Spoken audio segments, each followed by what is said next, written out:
ज़ारा थोड़े हौसले और सब्र से काम लो।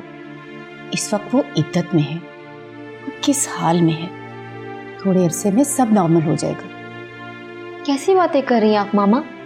मैं क्यों सब्र करूं? मैंने तो नहीं पहुंचाया ना उसे इस हाल में। बेटा, वो तुम्हारे मामू की बेटी है। इस वक्त तुम्हें उसे अकेले नहीं छोड़ना चाहिए, उसका साथ देना चाहिए। और तुम्हारे अब्बा जान भी यही कह रहे थे। आप लोगों के दिल में उसके लिए बड़ी हमदर्दी जाग रही है, लेकिन मुझे आप माफ ही रखें। मैं उसकी असलियत अच्छे से जानती हूँ। उसे वैसे ही मजलूम बन के दूसरों की हमदर्दी बटोरने की आदत है। सिर्फ 3-4 माह की ही तो बात है बेटा, और तुम्हारी ये बेजारी ना अम्मी और अली को बहुत बुरी लगेगी।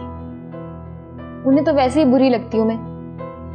उनका तो बस नहीं चलता है, मुझे तो अमल की नौकरानी बना दें वो। अच्छा, फजूल बातें मत सोचा करो।